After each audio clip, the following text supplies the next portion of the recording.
This case's twist will shock you. On the evening of 2014, Sarah Sands had downed 2 bottles of wine, put on a hoodie, and left her apartment carrying a knife. She then walked to a 77-year-old man's house named Michael Plested and took his life. She then walked back to her house and gave herself up to the police. But why did she do it? Turns out that man's name wasn't Michael Plested. He had legally changed it through a secret loophole in the law, which allows you to do so when applying for a new passport, because he was actually on the SO list for messing with children. And it turns out he had lured her 3 sons into his apartment, 12-year-old Bradley and the 11-year-old twins Alfie and Reese, and essayed them.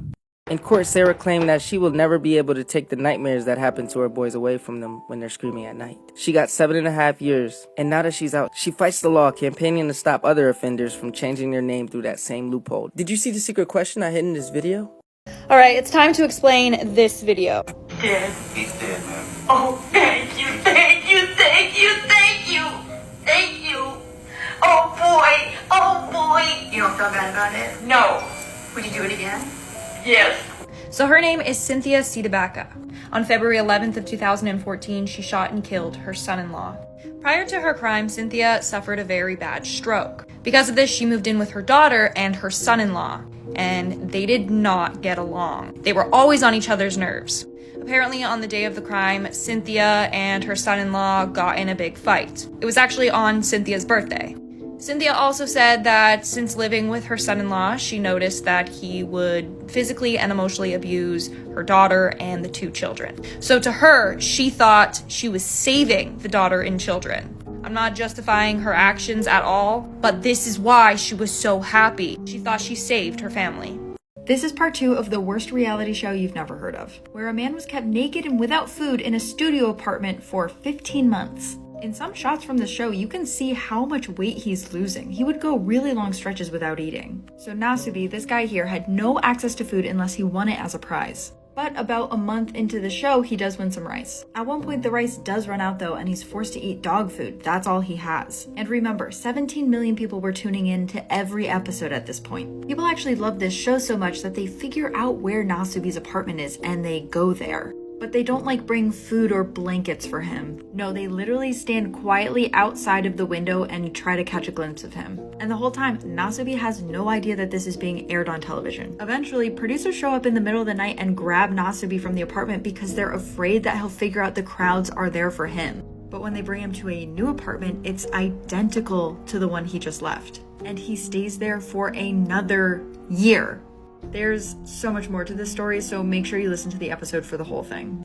There is no way in 1,000 years you'd be able to guess what's happening in this photo. Yes, it does look like the apartment of a former frat boy who can't decorate, but it's actually a still from the most evil reality television show to ever exist, where this man was kept in this apartment naked with no food for 15 months, while 17 million people in Japan tuned in. It's also the subject of tonight's episode, so let's dive in. So this is called Sweepstakes Life, and it was a show in Japan in the 90s. To cast the show, a group of men were told to come to a casting office with no other information. A box with a question mark was then wheeled into the room, and each of the men had to pull an envelope. This guy, Nasubi, is the guy that gets the winning slip, and this is where his nightmare begins. He was immediately blindfolded and thrown in the back of a car, where he was brought to this apartment and told to strip.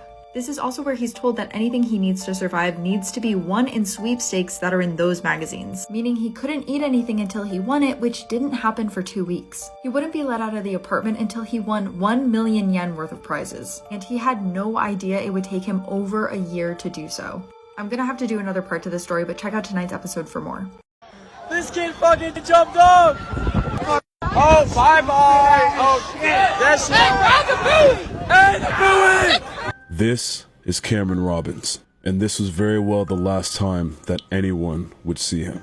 Cameron Robbins was a student at the University Laboratory School in Baton Rouge, Louisiana. He would be going on a trip with a group of students when he apparently would be dared to jump overboard, and Cameron unfortunately would agree to do this. This dare would take place in the dead of night, so when Cameron jumped overboard and he was swimming in the ocean, he would be out in the pitch black. According to the Royal Bahamas Police Force, this would take place last Wednesday at 9:40 p.m. The Royal Bahamas Police Force would also give a statement stating that the boy willingly jumped off of the ship himself. Robbins had recently graduated from high school, but unfortunately, this story does not have a happy ending. The Coast Guard has officially called off the search for Cameron Robbins. This one dare, this one lapse in judgment, this one jump most likely costed this young man his life. It's a very dark story, and it actually reminds me of another story involving a young man.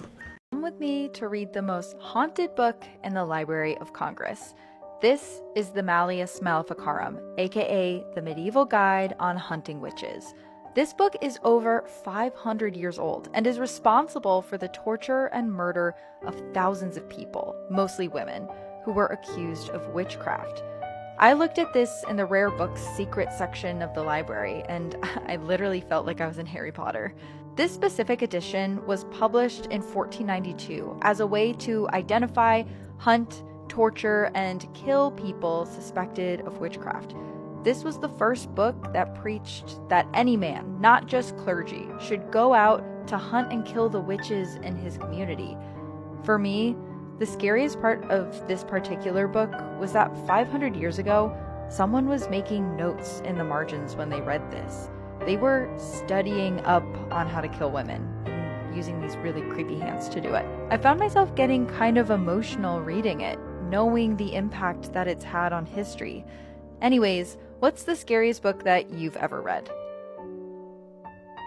Have you heard about the creepy tape that allegedly showed up outside of a Blockbuster in 2001? Someone in a car drove by and dropped off a tape that was unmarked, and the employees inside the store retrieved the tape and were compelled to watch the footage. What they saw appeared to be someone staring underneath a bathroom stall for 40 minutes straight, which in itself is extremely creepy. The tape was then supposedly turned into the police, and upon analysis, the police determined that the tape had traces of human decomposition on the tape. And this tape remains in evidence to this day, and no one knows where the tape came from, what was on the tape. Now, me personally, I don't know that I fully believe this story. I think it is very possible it could be a very elaborate and well-played hoax, and just an opportunity to take a video and make it go viral. What are your thoughts on this? If it is real, it's freaking terrifying. There is no tire there. Alright. Blood all over the car. And I'm missing a tire because some kids were shooting at my car. Holy This is Jalissa Thaler, and after searching her car, these police officers are about to find out that she committed one of the worst crimes imaginable. On May 20th, 2022 at 7 a.m., police would get a 911 call about a very suspicious looking car that was driving on its rims and had a blown out back windshield. The operator of this vehicle would be identified as Jalissa Thaler. The main officer who communicated with Jalissa would state that she looked extremely odd, exhausted, and out of sorts. The other police, upon investigation of the car, would realize that there was blood in the back seat. There's what? blood all over the car. They then would open up the trunk and be greeted by a horrifying sight that I'm sure will scar them for as long as they live. In the back of the car, in the trunk, was a shotgun and a gray blanket that was covered in blood. And upon removing the blanket, police would find the body of Eli Hart, Jalissa's son. Holy we got a body. Alright, let's cover it. He had received fatal wounds, and it's presumed that this happened in the car because of the blown out windshield and the blood in the back seat as well as in the trunk. And for the murder of her son, Jalissa would receive a life sentence without the chance of parole. Judith Barcy had a promising career ahead of her as a Hollywood child star. She had roles in commercials before hitting the big time with voice parts in TV shows and films like Jaws the Revenge, The Land Before Time, and All Dogs Go to Heaven. When this little girl was just 10 years old, she played the voice of Ducky, the dinosaur from The Land Before Time, well known for her yep, yep, yep. But sadly, she never got to become the huge star she was destined to be, as Judith was murdered at the age of 10 years old by her father. After years of terrifying abuse, Joseph Barcy took his little girl's life on July the 25th, 1988, in a double murder-suicide. He also killed Judith's mum, Maria Viravats, before turning the gun on himself. LA social services have been warned about it and the abuse, but they did not act on it. Barcy was a heavy drinker and known for having a bad temper, which only got worse after having a drink. Towards the end of her life, her mother Maria started to get a plan of action in place to get some space from her abusive husband, and she had rented an apartment in May where she would spend the days with Judith before returning home at night. Maria was always hesitant to move out permanently, but it never happened, and in July 1988, Barcy shot Judith and her mother before turning the gun on himself. Ducky's signature line, "Yep, yep, yep," was put on her gravestone. The Land Before Time was released shortly after she had died. May she rest in peace. So let's talk about one of the most disturbing Hollywood stories ever, the Sharon Tate murders. On the night of August 8th, 1969, Tex Watson and a trio of Charles Manson female followers made their way up Cielo Drive in Beverly Hills, California. Armed with a .22 caliber revolver and a few buck knives, they made their way over the fence to Sharon Tate and Roman Polanski's house. Now the thing is, Roman Polanski was not there. He was overseas filming a movie. So it was 8.5-month pregnant Sharon Tate, Jay Sebring, who is a famous hairstylist, and a couple of their friends. All they were doing is having a fun get-together until tragedy struck. All 6 people in the house were brutally murdered, including Sharon Tate's unborn baby. These were all Charles Manson's orders. He told the followers that did this act, brutally kill anyone that is in that house. Of course, Manson thought Roman Polanski was there, which was his main target. He even told one of the girls to leave a message behind, quote, something witchy. So one of the girls, in Sharon Tate's blood, wrote pig on the front door. There's a lot more to this story that I do want to talk about, but I really want to talk about what I felt being in front of this house. Now, I've gone to this drive a few times to paranormal investigate a house that is just a couple doors down. So I'd go up the drive and go to the Sharon Tate murder house gate. It's pretty crazy just looking at the exact way the Manson followers went around the gate. Just imagining them doing that and what was going through their mind, knowing what they were about to do. Matter of fact, one time I had a group of people with me, and we were standing right there and heard feet shuffling right on the hill. It wasn't an animal, and it definitely wasn't the wind. It was very weird. And of course, the energy is extremely dark. This is the house now. I'm not sure if anybody's paranormal investigated it recently, but man, I would love to. It's so sad to think of this story and think of these innocent people who tragically died and how popular this story is in the entire world. I'm sure it's hard for them to move on to the next place they need to go. Not only do I think their spirits are still there, but there's gotta be a lot of just residual tragic energy glued to those walls. One of the most successful serial killers in history is never talked about. Let's talk about Julia Tofana, who was said to have killed around 600 men. That is a lot of men. There is little known about Julia's life and upbringing. No pictures, nothing. This story takes place in the Renaissance period in Italy. Back then, women didn't really have any rights. Like, at all.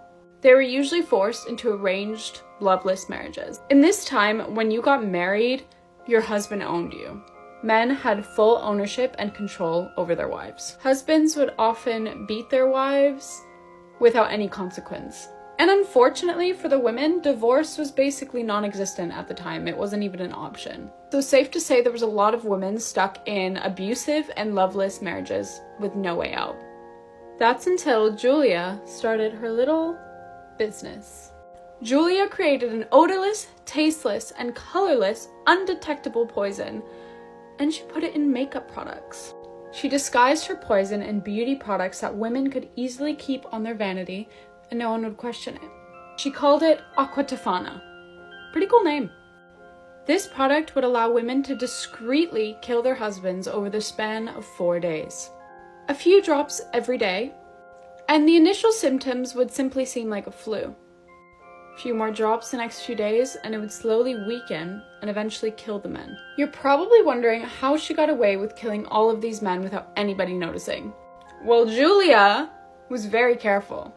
She didn't just sell Aqua Tofana to anyone.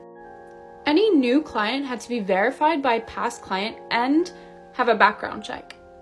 Julia's clients were actually really protective over her as well and kept her secret. This went on for over 20 years. Julia would also coach the women on how to act around the days of the poison. After the first day, when the husband starts getting the flu symptoms, to act really concerned and call a doctor. The doctor would come and assume it was just a basic illness, give them medication, and leave. The key was that the women were the ones to call the doctor. They had to act concerned, anxious. When the husbands would eventually die, the doctors would be baffled. And the key to all this was that the women were told to demand an autopsy. But the thing about Aqua Tofana is that it was undetectable in an autopsy, meaning that all of these deaths came back as natural causes. Unfortunately, the story is too long for one video, so come back for part 2 to see what happens next.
Mum, can you just pass my drink that's on the table, please? Thanks.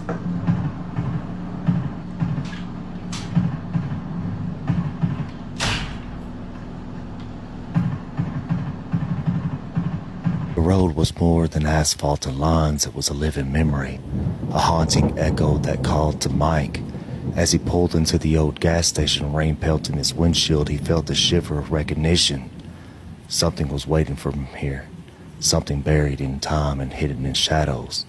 The ghosts of the highway were about to reveal a mystery that would unravel his very existence. Mike, a weary trucker haunted by dreams of a child he never had, felt a strange pull as he saw the old gas station sign. Rain splattered on his windshield, a cold reminder of the road's loneliness. His hands trembled on the wheel, recognizing the gas station even though he'd never been there before. The door creaked ominously as he entered. The lights inside flickered, and a familiar tune hummed from the old radio, its sounds mingling with the smell of old oil. Behind the counter, an old attendant emerged, his eyes a mirror to the ancient past. "You've been here before, haven't you, son?" the attendant asked. Mike's heart skipped a beat. "What? How could you know?" "The road remembers," the attendant replied, a knowing smile on his face. Mike filled up his truck, the eerie silence broken only by the pitter-patter of the rain and the distant thunder. The old newspaper caught his eye. The headline screamed about a trucker gone missing at this very spot exactly 50 years ago. A chill ran down his spine. The shadow around his truck seemed to move, whispering secrets. The child's laughter from his dream echoed in his ears. Back in his cab, memories trickled in. Memories that weren't his. A photograph 50 years old, identical to his own face in a truck, appeared in his glove compartment. How could this be? It can't be. It's impossible, he whispered, dread washing over him. The night wore on, shadows persisted, whispers grew louder, and the ghost of the road wouldn't let him go. The laughter of a child, a song on the radio, the face of an old attendant, all were pieces of the puzzle he needed to solve. Memories continued to haunt him, memories of a life that he didn't remember living. The road was calling him back, but to what? The connection became clear as dawn approached. Mike was reliving a moment from his own past, a moment lost in time. The attendant, the child's laughter, the newspaper, they were all echoes of a destiny he couldn't escape. The gas station's facade faded, replaced by desecrate remains of a place abandoned long ago. The old sign swayed, creaking a farewell. Mike, forever changed, drove away. The road was alive with memories of ghosts, and it never forgets. Months later, another trucker pulled into the gas station. The old attendant emerged, eyes filled with the ancient knowledge. "You been here before, haven't you, son?" he asked. The young trucker found an old keychain on the ground inscribed with the name Mike. The road remembers, and it never lets go.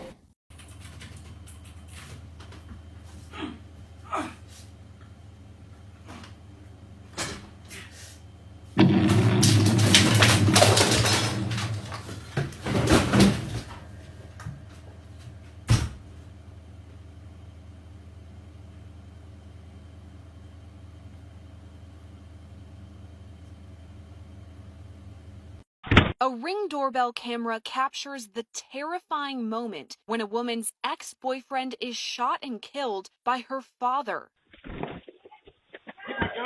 It happened on July 31st in Sydney, Ohio. Allison Duckrew says she and her mother returned home from breakfast when her ex-boyfriend approached the front door. When no one answers the door, the man starts to get physical. Through all this, Allison places a call to 911. Hello. There's some guy on my front porch, and he won't leave, and he's got his hands behind his back, and he won't answer me on the ring. Okay. But he left me a voicemail on my phone last night. That voicemail came from 22-year-old James Rail, who Allison says she dated several years ago. Hi, Allie. It's James.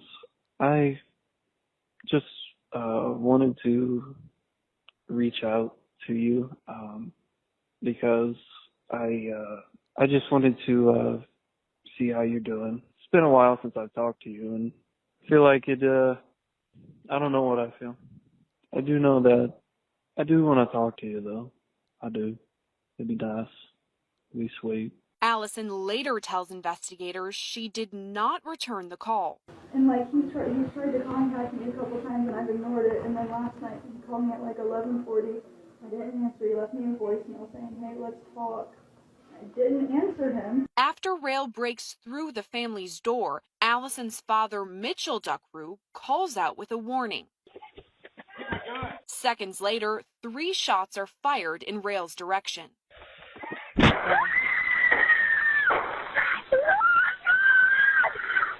Getting further. Please hurry, I'm sorry. Ma'am? Yeah? What's going on? He broke through the door and my dad shot at him. Ring footage shows Rail falling to the ground before dragging himself toward the family's garage. Soon after, several neighbors approached the scene. He tried to break in and get to our daughter. Okay, well, he's not moving. He'll have a gun. He broke our door in. Did you shoot him?